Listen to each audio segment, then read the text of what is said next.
Hoje nós vamos tratar sobre a propriedade privada. E vocês vão entender por que a gente vai tratar isso sobre o ponto de vista de Deus.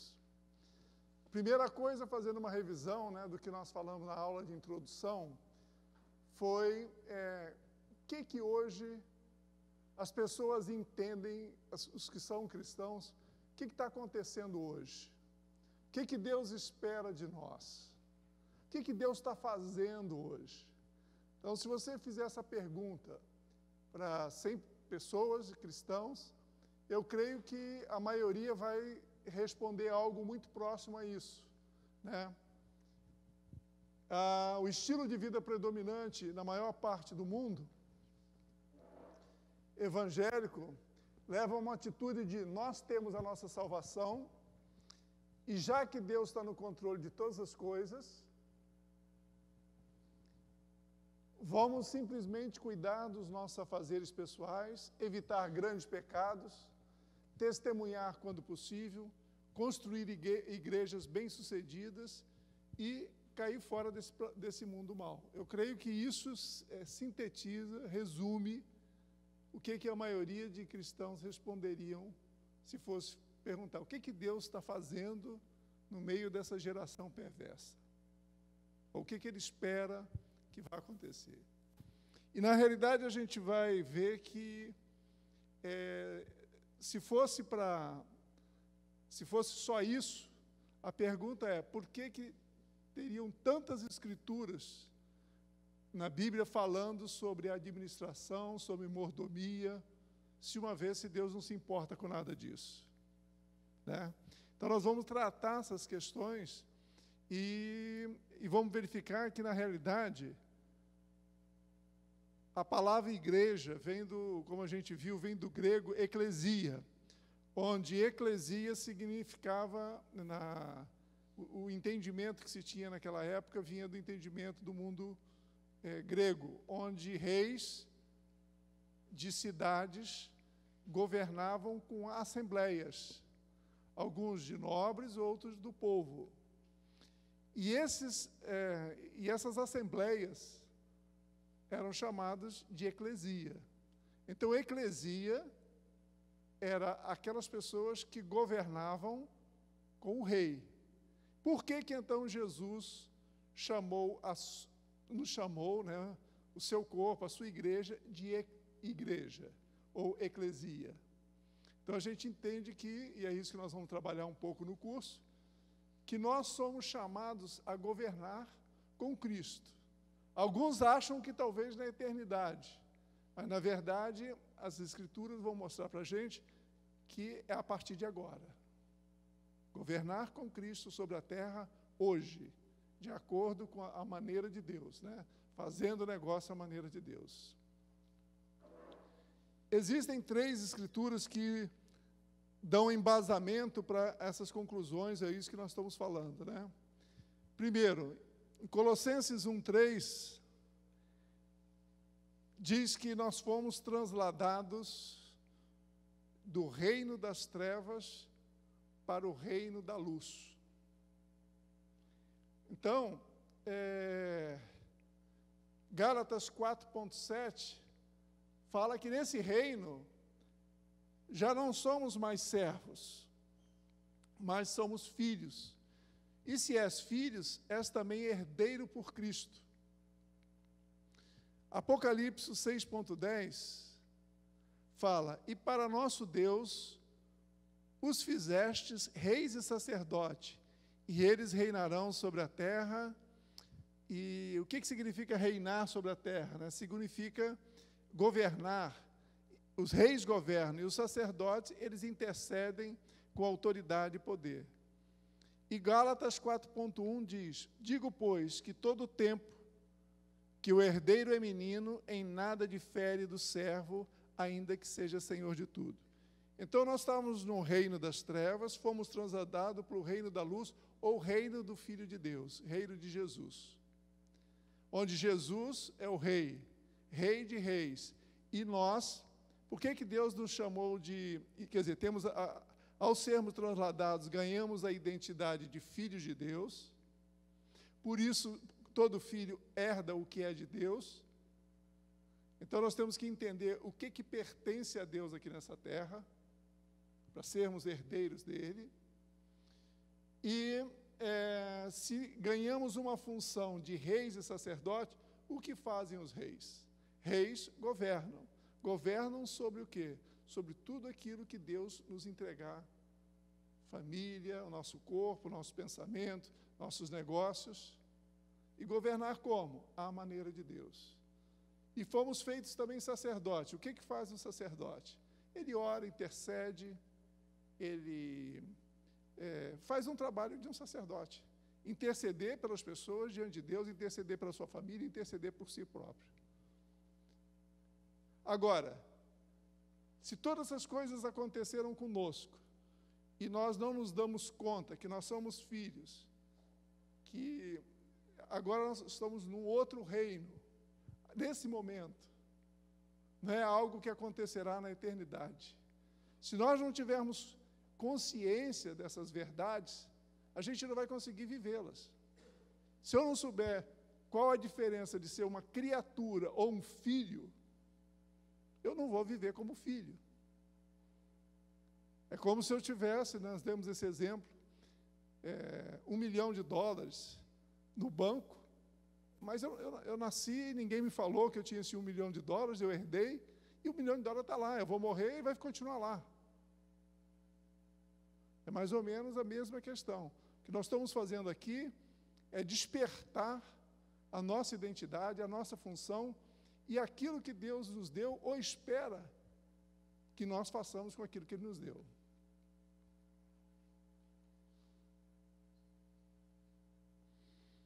Então, o princípio que nós vamos tratar hoje, Deus, o Criador da propriedade privada. Por que nós vamos tratar esse princípio?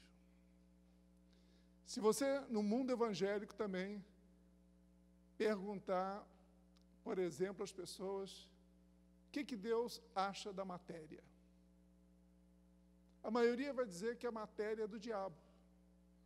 E que as pessoas que são realmente espirituais, elas só se preocupam com as coisas espirituais.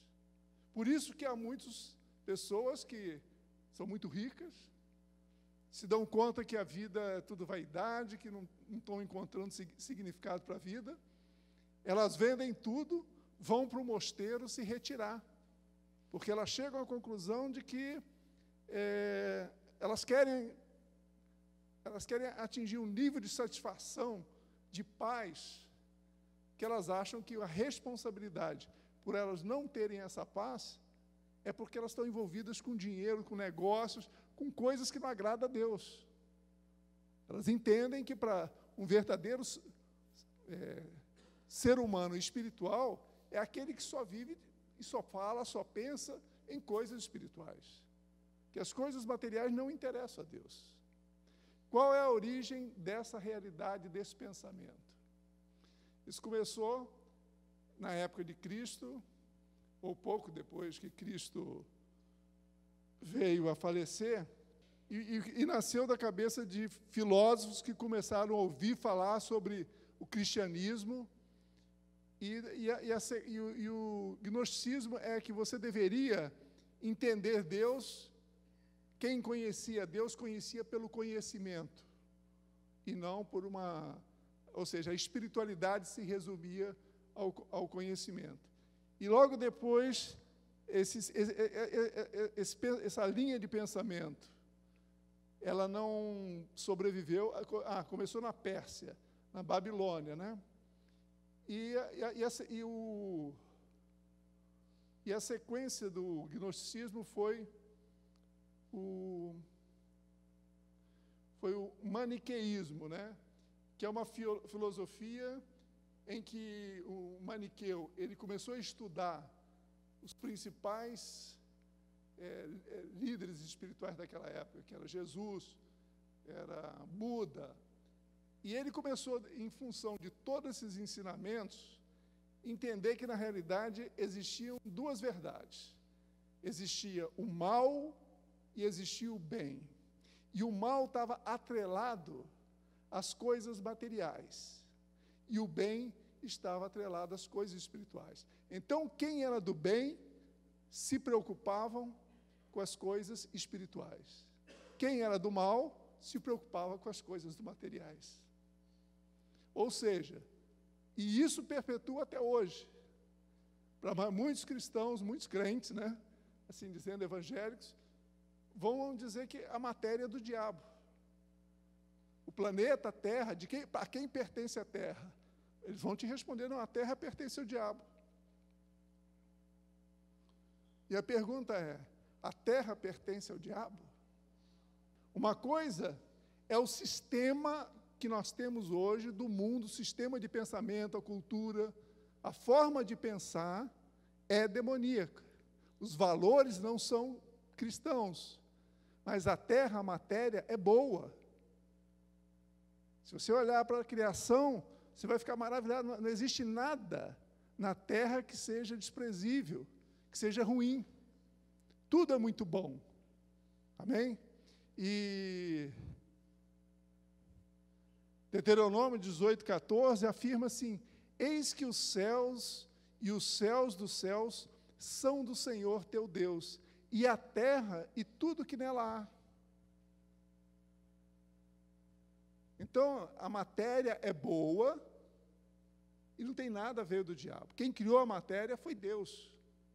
Qual a consequência desse pensamento dualista?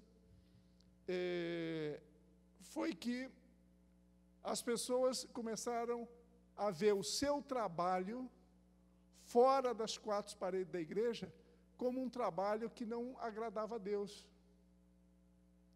As pessoas que agradam a Deus para esse tipo de pensamento são aquelas que trabalham na igreja, é o trabalho do pastor. E se ele consegue, na melhor das hipóteses, ser um músico, ser um professor da escola dominical, ser um diácono para cuidar da limpeza dos afazeres da igreja, já é um cidadão de classe intermediária, mas classe elevada no mundo espiritual seriam os pastores. E é por isso que muitas dessas igrejas, se você perguntar qual é o seu grande desejo, anseio, plano, é um dia, Senhor, me tirar do mundo mal e me trazer para dentro da igreja para ser um pastor. É o alvo. Como é que você sabe disso? Eu falei isso. Viajando em nossas igrejas Verbo, e nós temos igreja com 2.000 pessoas, e na hora de oração ao final, fazia aquela fila, porque eu era o pregador de fora, e a maioria, quando eu perguntava, o que você gostaria que eu orasse por você? Aí eu gostaria que o Senhor me tirasse do meu trabalho, eu não aguento mais. Eu queria ser servo do Senhor na igreja. Então, ou seja, a consequência é algo muito sério, muito grave.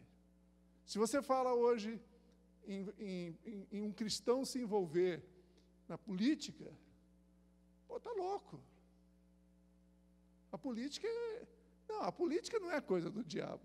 As pessoas que estão lá, porque exatamente os cristãos não estão dando um passo, ocupando a posição que eles deveriam ocupar, nos governos, na sociedade, na política, ou seja, a terra e a política e os governos foram cedidos por nós, cristãos, para domínio dos filhos do diabo, dos filhos do mal. Porque nós recuamos, nós estamos, assim, achando que estamos servindo a Deus dentro de quatro paredes. Então, o objetivo desse capítulo, que nós vamos ver hoje, é exatamente a quebra desse paradigma. Ou seja, Deus criou a terra, tudo que nela há, e todos os cidadãos que foram transladados para o reino de Deus são cidadãos de primeira classe. Uma vez nós estávamos aqui num congresso da Escola Sobrenatural, não, era um Céu na Terra, e nós tínhamos 300 pessoas aqui no salão, e eu estava chegando, eu ia fazer abertura na parte da tarde. E quando eu estava dobrando a esquina ali, eu me lembrei assim, porque acostumado a ir a vários seminários, onde em cada seminário cristão, as pessoas perguntam, quem são os pastores aqui? Aí a pessoa, os pastores levantam a mão, então vamos honrar, ou seja, é uma forma de honrar os pastores. É como se todas as outras pessoas não fossem dignas de honra. E quando eu estava dobrando ali, falei, puxa vida, eu não posso me esquecer de chegar e perguntar e fazer uma honra aos pastores ali presentes. Aí o Senhor que o Senhor fala muito assim comigo, né? Ele falou, interessante, né, Sérgio? Quer dizer que são só os pastores que são dignos de honra. E as outras pessoas que fazem um bom trabalho, que servem. E aí, então, quando eu cheguei aqui, aí eu perguntei, todos os cristãos que sentem que fazem um bom trabalho na sua área de atuação. Se você é um médico, se você é um engenheiro, se você é um advogado, se você exerce a sua profissão com qualidade, com esmero, eu gostaria que você ficasse de pé, que nós gostaríamos de dar uma salva de palmas para você. E também, se você é um pastor, e você faz um bom trabalho como pastor, amém. Mas todos nós, no reino de Deus, somos cidadãos de primeira classe, e Deus nos dá dons, autoridade, poder, para que nós possamos exercer nos nossos destinos aqui na terra trabalhos com excelência, Amém? Então, o que nós entramos agora? Jesus, quando ele, criança ainda, os pais foram a Jerusalém para as festas, e ele se perdeu dos pais. E quando os pais o encontraram, o que os pais falaram? Poxa vida, você sumiu? O que está acontecendo? E Jesus responde para eles, vocês não sabiam que eu estou aqui para tomar conta dos negócios do meu pai? Quer dizer, como está escrito lá em Lucas 2,49. Por que é que me procuráveis? Não sabeis que me convém tratar dos negócios de meu pai? Então, muitas das pessoas entendem que aí usar essa escritura seria uma forçação de barra. E tratar negócios dos pais pode ser negócios espirituais. Pode ser tratando da salvação das pessoas. Mas, se nós formos para Lucas, na parábola dos talentos, em que Jesus faz uma analogia com a estada dele na terra, a sua ida para a eternidade e a volta para buscar a sua igreja. Então ele conta uma parábola. O que diz essa parábola? Que ele distribuiu talentos para seus servos. E, quando ele voltasse, esses servos deveriam prestar contas. Isso é Jesus falando. Amém?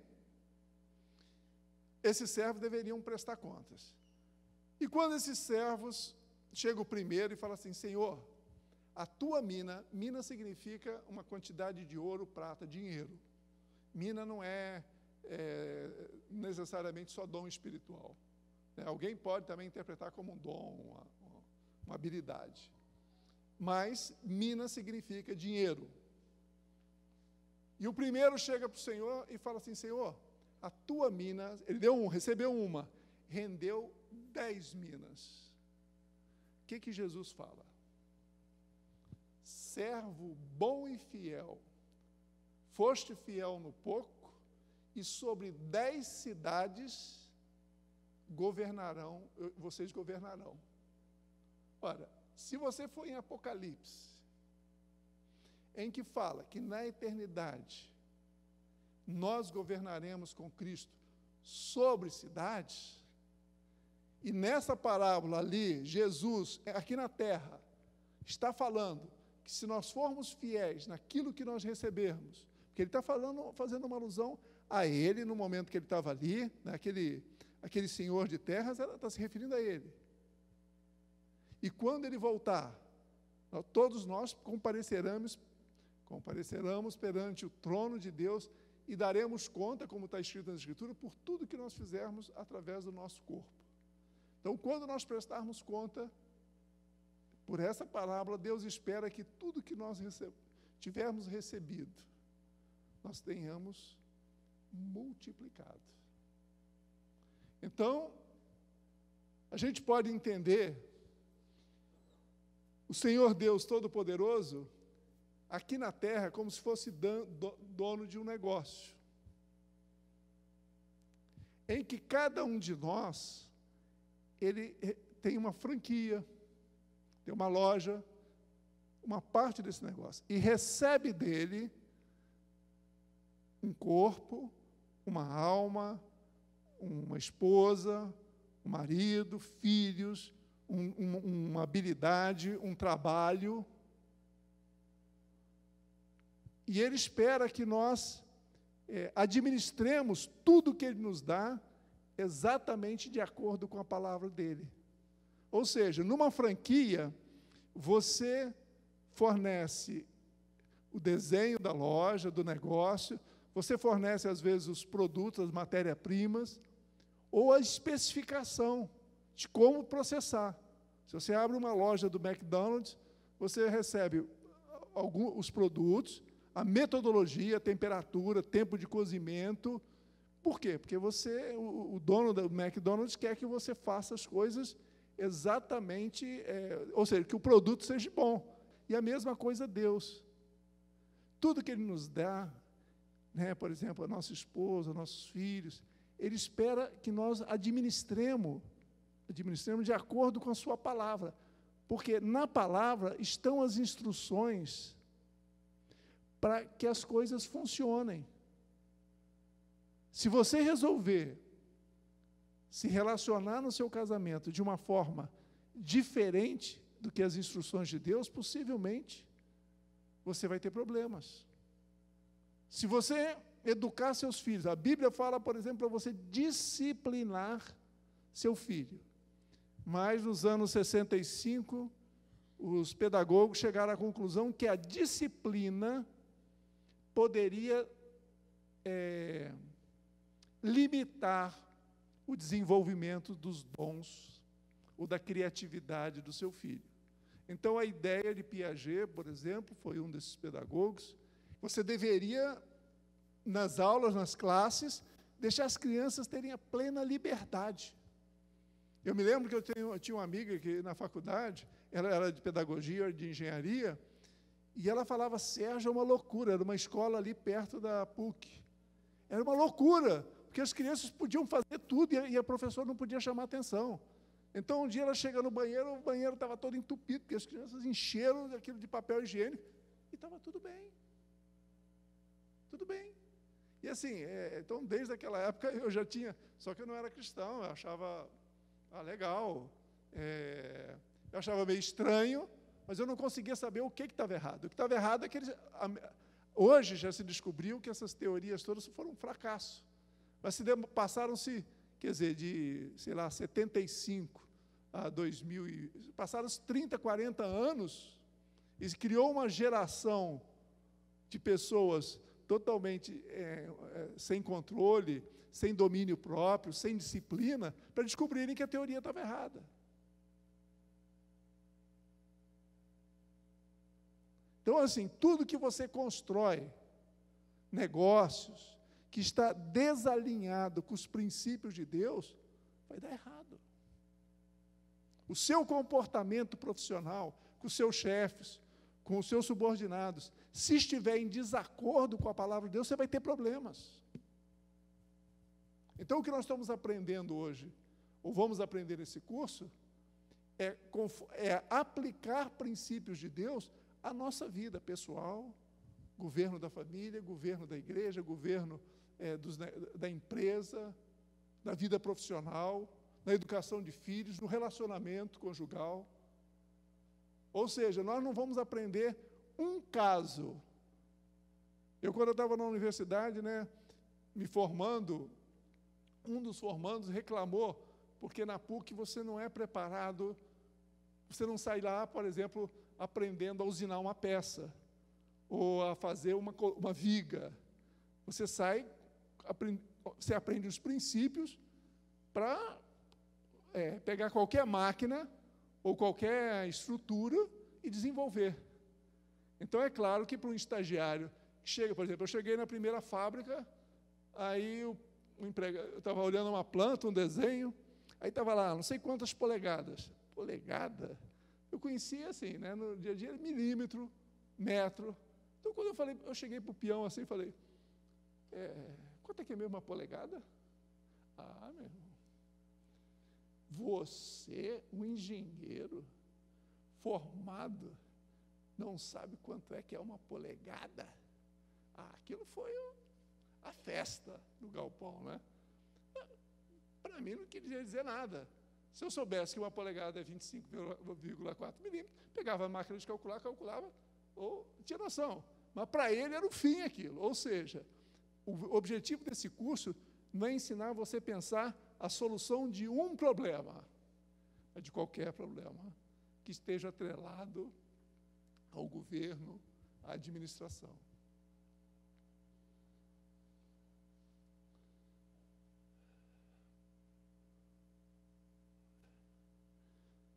Então, o que nós queremos dizer? Que Deus quer que nós temos problemas espirituais, temos um espírito que está conectado ao Espírito de Deus,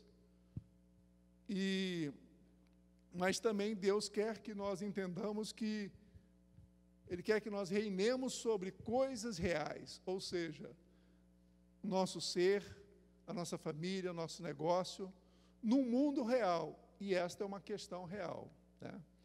Se você está em Cristo, você está convocado a estender o seu reino na terra como um sócio minoritário. Então, quando nós oramos e dizemos, Pai, venha o teu reino, seja feita a tua vontade. O que significa venha o teu reino? Venha os teus princípios, venham os teus valores aqui para mim aplicar no meu dia a dia. Quando Jesus falou, o reino de Deus está dentro de vós. O que está dentro de nós? A palavra dele. O seu Espírito que dá revelação, dá entendimento. Né? O reino de Deus está entre vós.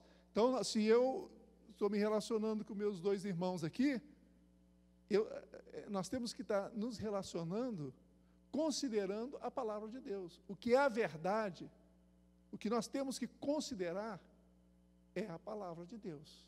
É o que diz a palavra de Deus. Não interessa o que eu penso. Se eu pensar em acordo com a palavra de Deus, legal.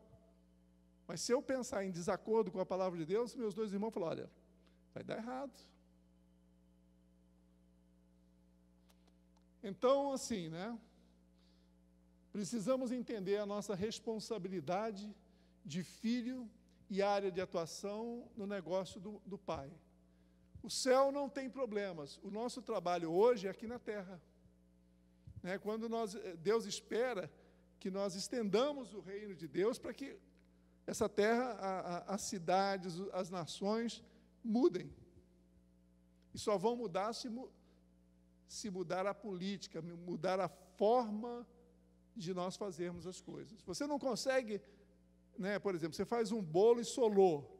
Se você continuar repetindo a mesma mistura, a mesma temperatura, vai continuar solando. A gente só consegue mudar os resultados se nós mudarmos a maneira de fazer as coisas, a maneira de pensar. Amém? Então, assim, né? Uma das coisas que a gente tem que entender que existem problemas que são realmente guerra espiritual. Por exemplo, eu sou casado e eu resolvo me enamorar fora do meu casamento com uma moça. Né? nesse momento que eu vou à frente com essa atitude, o que acontece na minha vida espiritual? Eu abro uma janela de autoridade. Existem dois reinos: o reino da mentira e o reino do amor, que é o reino de Deus. Eu tenho livre-arbítrio para decidir o que em cada situação, eu tenho o livre-arbítrio, Deus me dá o livre-arbítrio para decidir, ao olhar uma moça, estar com uma moça, numa determinada situação, se eu devo seguir num relacionamento, sendo eu casado, ou chegar e falar assim, não, isso não pode ser, não vou fazer, não vou seguir nisso. Deus me deu esse livre-arbítrio. Se eu tomar a decisão de, sendo casado, seguir no caminho do adultério, o que vai acontecer? É como se eu estivesse dando autoridade. Senhor, eu estou dizendo não para a sua palavra, para a sua vontade, e eu estou dizendo sim para o diabo. Então, nesse minuto, eu estou abrindo uma janela de autoridade sobre a minha vida, e aí eu vou enfrentar problemas, e eu não vou conseguir guerrear espiritualmente. Que é como se eu tivesse sido... É o que aconteceu com Adão e Eva ali, quando eles, diante de uma situação, Deus deu uma instrução para eles, e eles, com o seu livre-arbítrio, resolveram seguir uma outra orientação, que não era de Deus. Nesse momento, eles entregaram, Adão entregou a Satanás a autoridade sobre a sua vida. E aí ele passou a ter problemas. A maioria, muito dos problemas que nós temos, não são problemas espirituais. Muitos dos problemas que nós temos são lições que Deus preparou para nós, para o nosso amadurecimento. Porque se na eternidade nós vamos governar com Cristo, nós precisamos ter sido provados sobre a nossa lealdade, fidelidade, competência, domínio próprio. E como é que você vai ser, Deus vai saber se você realmente aprendeu e entendeu? Só com a prática. Lenin falava, a prática é o critério da verdade. E eles descobriram isso agora, depois que o comunismo faliu as nações, né? A prática é o critério da verdade. Praticaram seus princípios e descobriram que foi um fracasso. Não admitem ainda. Então, os problemas, além da guerra espiritual, são lições que Deus preparou para o nosso amadurecimento e exercício da lei do plantar e colher, né? Hebreus 5,14 diz que nós temos os sentidos exercitados para discernir tanto o bem quanto o mal. E isso não é uma coisa que você nasce, né? Não adianta você querer, por exemplo, criar seu filho numa redoma para que ele não viva os problemas e achar que quando ele for ser adulto ele está preparado. Não vai estar preparado. Ele vai estar preparado se desde pequeno você permitir que ele viva e administre os problemas e encontre as soluções para os problemas. Ok? Então, nosso tempo na Terra desenvolve nossas habilidades. Romanos 5,3 diz assim, e não somente isto, mas também nos gloriamos nas tribulações, sabendo que a tribulação produz a paciência a experiência, e a experiência a esperança. Então, tudo que nós falamos está ali. Amém? Então, há tribulações que são guerras espirituais. Há tribulações que são lições. Como é que você sabe? Fiz alguma coisa de errado? Não. Senhor, então por que eu estou vivendo essa guerra? O que o Senhor quer que eu aprenda com esta lição que o Senhor preparou para mim? Em vez de acusar o diabo, Porque o diabo, ele só tem culpa se você der autoridade para ele. Se você não der autoridade para ele, não é o diabo. Então, se você está, né, por exemplo, alguém foi lá na minha conta, fez um empréstimo fraudulento na minha conta no banco de R$60 mil, real. A primeira coisa que eu fiz, falei, Senhor, o que eu fiz de errado? Nada, ok. Então, Senhor, o que o Senhor quer que eu aprenda com essa experiência? Que está na justiça. Tive que botar um advogado. Meu gerente foi a meu favor, lá não, é impossível. Superintendente lá de São Paulo que não me conhece. Não. Ele facilitou os dados. É como se eu tivesse facilitado meus dados, minhas senhas, para uma outra pessoa fazer o empréstimo. Então, eu falei, Senhor, o que o Senhor quer que eu aprenda? Aprender o quê? Chegou um dia, assim, né, depois que passou aquela primeira ira momentânea, eu vindo para o trabalho, eu falei, Senhor, tudo que eu tenho é teu. Se quiser que vá esse dinheiro, que vá esse dinheiro. Eu acho que quando eu falei isso, eu sinto que eu passei no teste. Agora, se eu fico sem dormir, desesperado, é porque meu coração está no dinheiro. Dinheiro vai fazer falta? Claro que vai fazer falta. Eu tenho umas reservas que para mim poder me dedicar à igreja, eu tive que trabalhar, fazer reservas. Claro que vai fazer falta.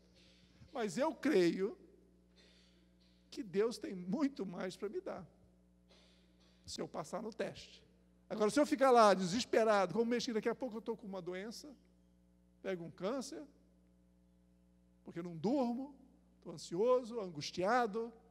Já sabe-se disso, que a maioria das doenças, enfermidades dos ossos, ou mesmo cancerígenas, tem uma origem na ansiedade, na angústia. E graças a Deus, eu acho que eu passei nesse teste, porque não estou perdendo, não perdi nenhuma noite de sono. Fiquei aborrecido no primeiro dia, primeira semana, fui na delegacia, dei queixa criminal, arrumei um advogado, fiz tudo que eu tinha que fazer. Agora, acabou. Não vou perder minha vida, meus dias, por causa de R$60 mil. O Senhor vai me ajudar a resolver esse problema. E eu não criei esse problema.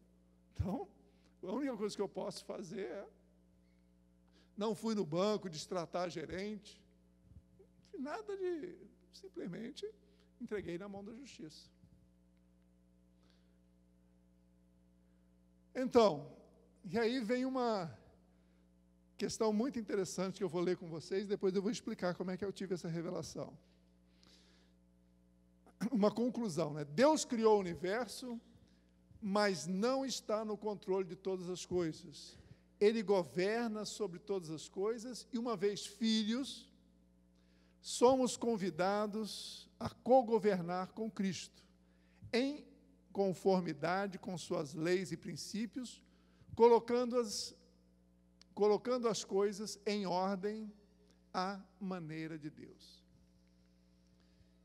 Então, eu vou explicar, porque 99,9% das pessoas, os cristãos, repetem quase todo dia. Não, tudo vai dar certo. Deus está no controle de tudo.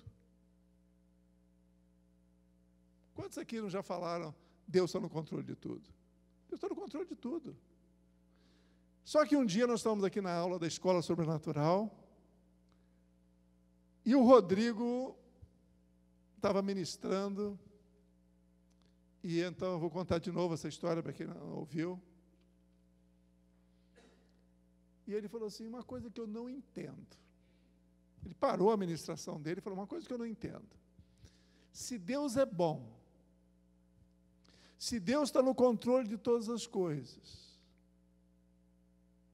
por que tem nesse momento uma criancinha de 4 anos, 3 anos, que não fez mal nenhum, lá no Hospital do Câncer, sofrendo?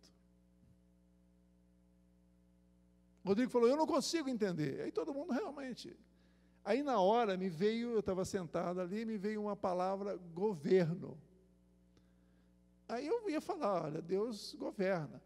Eu levantei a mão, mas o Rodrigo não me deu atenção. Acho que ele falou, esse cara vai me tumultuar aqui agora, né? e fingiu que não viu minha mão, né? No dia seguinte, eu estava trabalhando numa fábrica lá isso tem uns 3 anos, 4 anos, na Fazenda Botafogo, e eu voltava ali para Inhaúma, passando um pouco antes de chegar no cemitério de Inhaúma. Eu ouço quase como uma voz assim audível. Eu não estou no controle de todas as coisas. Eu governo sobre todas as coisas, através das minhas leis e dos meus princípios. O que significa isso? Quem criou a lei da gravidade? Foi Newton. Newton fez o quê? Descobriu a lei da gravidade. Amém? Agora, foi Deus que criou a lei da gravidade. Então, se eu quiser desafiar a lei da gravidade e me atirar de um prédio, sendo um excelente cristão, o que vai acontecer? Eu vou me esborrachar. Se eu misturar ácido mais base, que é uma química, né, 2 elementos químicos, eu posso encontrar um hipoclorido de sódio? Não, eu vou encontrar sal e água, porque ácido mais base sempre dá um sal, resulta num sal e resulta em água. Se eu pegar uma mula, ou uma vaca, e eu tiver um cachorro, e eu botar os 2 para namorarem, vai nascer o quê? Nada. Porque eu não posso ferir uma lei da biologia. Se eu plantar milho, querendo colher morango, eu não vou colher.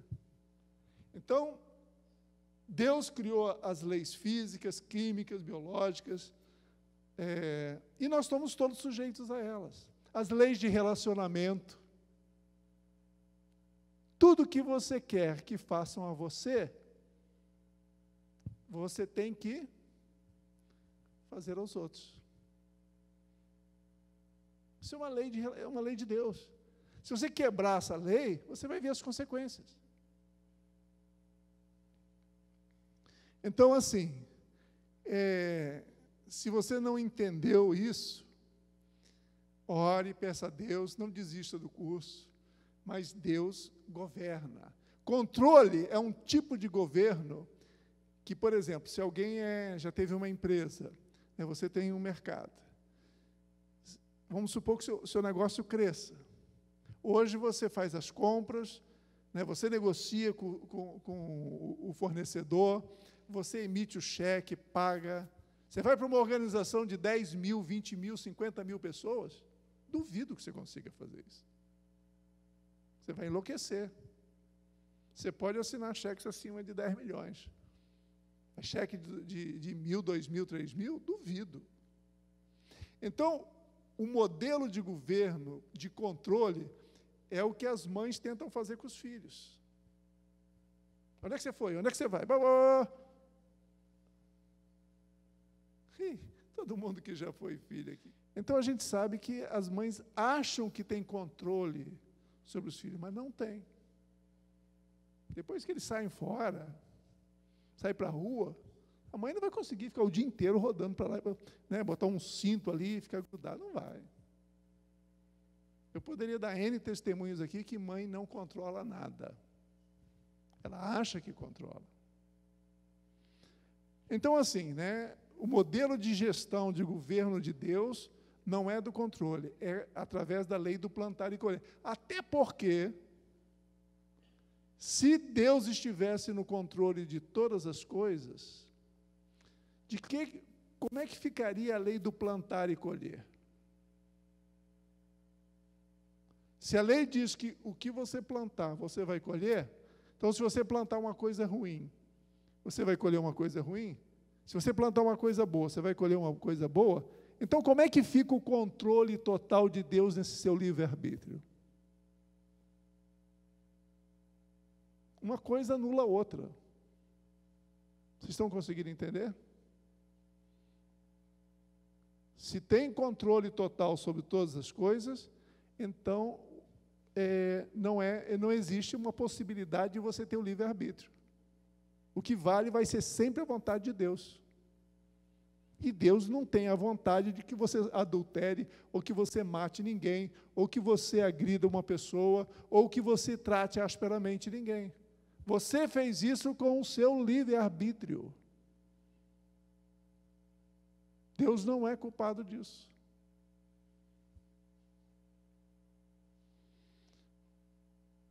Então, regras do Pai para que nós possamos expandir o seu reino através de princípios bíblicos, né? Então, a transformação,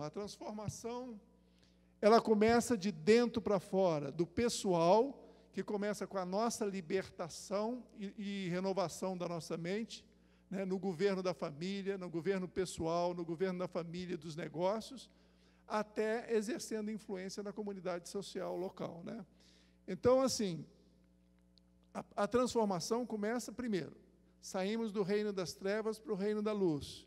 No reino das trevas, minha dose de cachaça diária eram 22 chopes, ou 1 litro de uísque, ou 4, 5 garrafas de vinho diárias. Essa era a minha regra no reino das trevas. Era a minha cota diária de álcool. Quando eu cheguei no reino da luz, inexplicavelmente, sem tomar nenhum remédio, eu não conseguia beber mais um copo de chope. Eu me esforcei, porque eu não tinha igreja, não tinha nada. Ninguém tinha me falado que não podia beber, ou que podia. Eu não conseguia. Isso se chama libertação natural de toda pessoa que aceita Jesus e é transladada do reino das trevas para o reino da luz. Eu andava na rua, vi uma mulher bonita, olhava. Aí fui para o shopping, vendo as mulheres bonitas continuaram lá, e eu olhava, e o primeiro lance que me vinha à frente era uma face como ela estivesse num caixão morta. Falei, meu Deus, o que está acontecendo comigo? Não conseguia beber, não conseguia olhar. Foi uma libertação, porque se eu não fosse liberto dessas coisas, eu voltaria a praticar o que eu praticava. Então, o início da vida cristã começa com uma libertação de vícios que, sim, deveria ter uma influência espiritual, porque foi assim, imediata. Depois, eu comecei a aprender a palavra de Deus, comecei a alimentar a minha mente, pensar conforme Deus gostaria que eu pensasse. Aí sim é um processo, renovação da mente. Então, assim, a transformação começa com a minha transformação pessoal, a minha influência na minha família, nos meus negócios, na minha empresa, na minha comunidade, e deve progredir do local ao nacional, né? Nós começamos aqui no Recreio, até um dia pensar no Brasil, e aí até o internacional, isto é, do pequeno ao grande. Deve ser abrangente, incluindo família, igreja, educação, governo, mídia, artes, economia e até a eternidade, ou seja, na área de influência que Deus me colocar. A transformação considera uma administração misericordiosa através de líderes servos, não usurpadores, autoritários. O que é isso? O que é um líder servo? Né? Repetindo um pouquinho o que nós falamos da última vez. A liderança normal, vou até passar o outro aqui, é você ter essa pirâmide invertida, onde quem está em cima, num cargo de diretoria, presidência, é servido por todos. Ok? Isso é o sistema normal.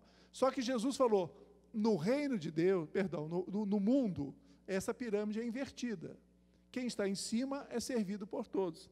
Aí Jesus falou, olha, quem quer ser grande no reino de Deus, tem que entender que no meu reino é diferente. O maior serve ao menor.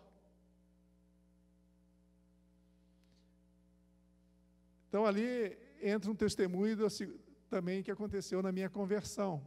Eu tinha visto um milagre, aí essa pessoa que fez o milagre, me perguntou se eu queria aceitar Jesus. Na época eu era macumbeiro, eu falei que sim.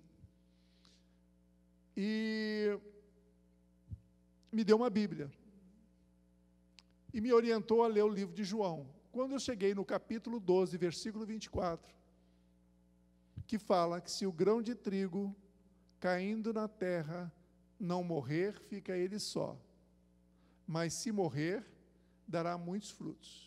Aí, nesse instante, eu fui levado à minha infância, em que eu plantava milho com meu pai, na fazenda, e eu via um grão brotando, ficava admirado de ver a transformação de um grão de milho amarelo num objeto estranho, todo retorcido, que ia dar um pé de milho, que depois dá muitas sementes. Depois de Jesus me fazer recordar essa admiração que eu tinha quando criança, por ver uma semente sendo transformada, ele me levou, me trasladou para o Japão. Porque na época eu estudava, eu queria me tornar um consultor em técnicas de administração japonesas, TQC. E a primeira, eu queria entender o porquê do sucesso dessas técnicas. E então ele me mostra um quadro, né? Em que tinha, um quadro não, assim, uma cena, em que na porta da fábrica se encontra o diretor com o empregado. E o diretor pergunta ao empregado: como vai sua esposa? Como vai os seus filhos? E o empregado responde e fala: olha, eu estou com um problema naquela máquina, você pode ver comigo? E os dois saem andando juntos em direção à máquina. E eu não consigo mais acompanhar o que eles estão falando lá na máquina. E aí a próxima visão que eu tive foi numa empresa muito similar a que eu tinha acabado de sair para trabalhar na Escavagima. Agora eu estava com um negócio com a Escavagima. Era muito parecido, uma empresa americana, multinacional, em que as salas, cada chefe tinha uma sala individual de vidro, e dentro da sala eu vi dois chefes. E um deles estava fazendo uma cotação de material de construção da sua casa de campo durante o horário de trabalho. O outro estava preenchendo uma quantidade assim de formulários de loteria esportiva, porque ele queria ganhar na loteria e nunca mais aparecer na empresa. Então, o Senhor me fez uma pergunta, ou alguém me fez uma pergunta, não posso falar que era Jesus. Como pode essa segunda empresa competir com a primeira? Na primeira empresa você tinha um diretor preocupado com o empregado e o empregado preocupado com a produção. Na segunda você tinha os chefes preocupados em satisfazer os seus desejos pessoais. O coração dele estava nos seus desejos. Então era impossível. E ali eu entendi muitas das técnicas japonesas, ou seja, o Senhor me respondeu sobre coisas técnicas através dessa parábola. Então, você quer saber o sucesso do Japão, um país que, para você plantar, você tem que jogar terra. Isso eu fiquei maluco, porque eu vim de fazenda. Na fazenda do meu pai, para você plantar todo ano, você tinha que soarar a terra e jogar a semente. No Japão, eu fazendo uma viagem de trem na direção de Nagasaki, eu vi caminhões jogando terra adubada para plantar, tipo milho, arroz. Quanto custa isso? Imaginem, você plantar hectares jogando uma terra para cobrir um solo que não é mais fértil. Quanto custa? Eu falei, como é que esses caras conseguem? Então, como é que pode um país que não tem reservas minerais, que não tem solo para produzir, se tornar uma das 5 maiores economias do mundo? Porque eles adotam, na administração, não são cristãos. As leis de Deus funcionam para quem as pratica. Eles não são cristãos, mas administram as suas famílias, educam os seus filhos, administram as suas empresas, o seu país, de acordo com princípios que os cristãos que deveriam praticar não praticam.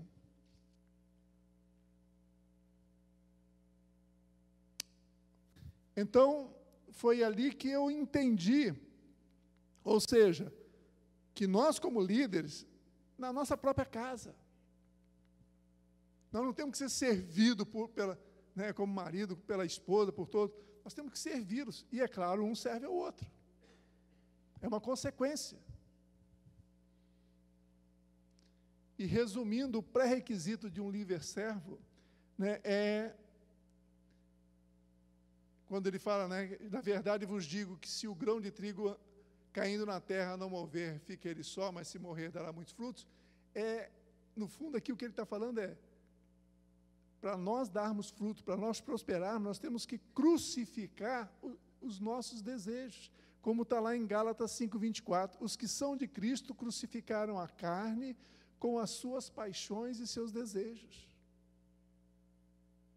Se nós vivermos aqui na terra para satisfazer desejos, o nosso fim é esse, nós vamos terminar sós.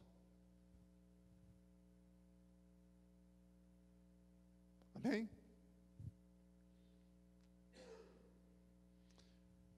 A desordem econômica que nós estamos vendo aí, desemprego, empresas falindo, é a chamada para a igreja acordar e apresentar as soluções baseadas em princípios bíblicos, para uma criação ansiosa pela manifestação dos filhos de Deus, como está dito ali em Romanos 8, 19, 21, que fala assim, porque ardente expectação da criatura espera a manifestação dos filhos de Deus, porque a criação ficou sujeita à vaidade, não por sua vontade, mas por causa do que a sujeitou, Satanás.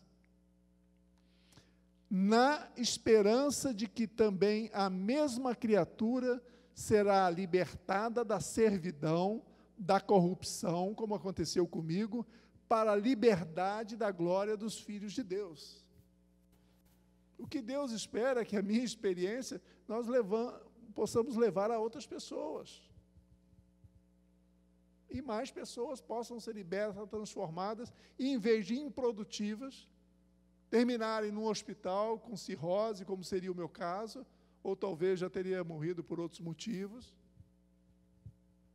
viverem a plenitude da vida, ter paz, alegria, realização, ver os seus negócios prosperarem, a sua vida profissional deslanchar, princípios de Deus para nós resolvermos a crise.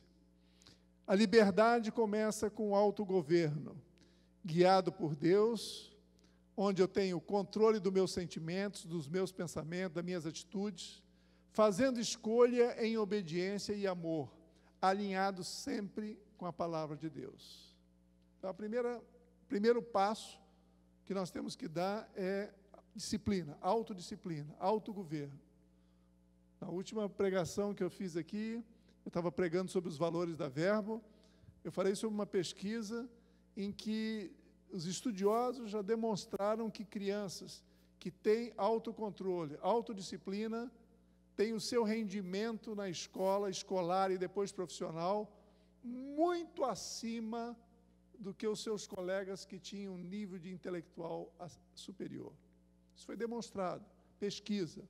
Fizeram um estudo com algumas crianças de domínio próprio, quando elas tinham 6 anos, avaliaram quando elas estavam 18 na universidade, até os 25 anos, e provaram que 30% daquelas que tiveram domínio de não cederem ao seu desejo naquela reuniãozinha, superaram a 70% que não conseguiram administrar o seu desejo e foram lá e comeram o doce na hora que não era para comer. Um estudo de 20 anos. Então, primeiro passo, domínio próprio. E quem nos ajuda no domínio próprio? O Espírito Santo. É um dos frutos do Espírito Santo. Quando a gente aceita Jesus, o Espírito vem, vivifica o nosso espírito e começa a nos ajudar a ter domínio, sabedoria. É como se nosso discernimento fosse aguçado. A família é o tijolo básico de uma comunidade saudável. Se nós tivermos filhos desobedientes, esses filhos vão um dia estar na rua, cometendo delitos, e aí as cadeias vão precisar de mais espaço, os hospitais vão precisar de mais leitos para acolher os drogados, viciados, os doentes. Então, a igreja, a gente entende que é o principal centro de treinamento para um serviço cristão eficiente. Você não vai conseguir aprender nada disso que nós estamos conversando hoje aqui em Harvard, ou uma das maiores universidades, Stanford, qualquer outra universidade que você queira. Eu tive com um dos maiores PhDs no Japão, depois o Senhor me realizou um desejo. O ano seguinte da minha conversão, eu fiz um negócio com a Escavagima, fui mandado para o Japão fazer um curso que eu tinha um sonho, que era exatamente estudar lá na Universidade de Tóquio, essas técnicas que eu tinha admiração de conhecer.